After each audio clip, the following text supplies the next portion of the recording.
சங்கீதம் 77. எதுத்தூன் என்னும் ராகத் தலைவனுக்கு ஒப்புவிக்கப்பட்ட ஆசாபின் சங்கீதம். நான் தேவனை நோக்கி என் சத்தத்தை உயர்த்தி கெஞ்சினேன். என் சத்தத்தை தேவனிடத்தில் உயர்த்தினேன். அவர் எனக்கு செவி கொடுத்தார். என் ஆபத்து நாளில் ஆண்டவரை தேடினேன். இரவிலும் என் கை தளராமல் விரிக்கப்பட்டிருந்தது.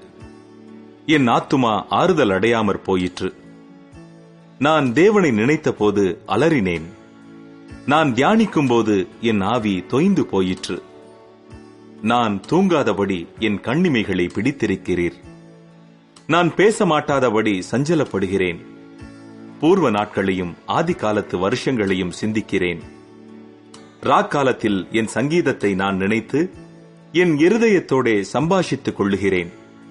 என் ஆவி ஆராய்ச்சி செய்தது. ஆண்டவர் நித்திய காலமாய் தள்ளிவிடுவாரோ? இனி ஒருபோதும் தயை செய்யாதிருப்பாரோ? அவருடைய கிருபை முற்றிலும் அற்றுப்போயிற்றோ? வாக்குத்தத்தமானது தலைமுறை தலைமுறைக்கும் ஒழிந்து போயிற்றோ? தேவன் இரக்கம் செய்ய மறந்தாரோ?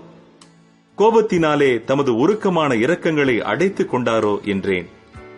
அப்பொழுது நான், இது என் பலவீனம். ஆனாலும் உன்னதமானவருடைய வலது கரத்தில் உள்ள வருஷங்களை நினைவு கூறுவேன். கர்த்தருடைய செயல்களை நினைவு கூறுவேன். உம்முடைய பூர்வ காலத்து அதிசயங்களையே நினைவு கூறுவேன். உம்முடைய கிரியைகளையெல்லாம் தியானித்து உம்முடைய செயல்களை யோசிப்பேன் என்றேன். தேவனே, உமது வழி பரிசுத்த ஸ்தலத்தில் உள்ளது. நம்முடைய தேவனைப் போல பெரிய தேவன் யார்? அதிசயங்களை செய்கிற தேவன் நீரே. ஜனங்களுக்குள்ளே உம்முடைய வல்லமையை விளங்க பண்ணினீர். யாக்கோபு யோசேப்பு என்பவர்களின் புத்திரராகிய உம்முடைய ஜனங்களை உமது புயத்தினாலே மீட்டுக் கொண்டீர். ஜலங்கள் உம்மை கண்டது. தேவனே, ஜலங்கள் உம்மை கண்டு தத்தளித்தது. ஆழங்களும் கலங்கினது. மேகங்கள் ஜலங்களை பொழிந்தது. ஆகாய மண்டலங்கள் முழக்கமிட்டது. உம்முடைய அம்புகளும் தெறிப்புண்டு பறந்தது. உம்முடைய குமுறலின் சத்தம் சுழல் காற்றில் முழங்கினது. மின்னல்கள் பூச்சக்கரத்தை பிரகாசிப்பித்தது.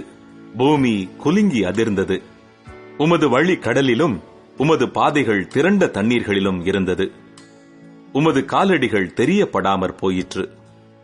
மோசே, ஆரோன் என்பவர்களின் கையால் உமது ஜனங்களை ஒரு ஆட்டு மந்தையைப் போல வழி நடத்தினீர்.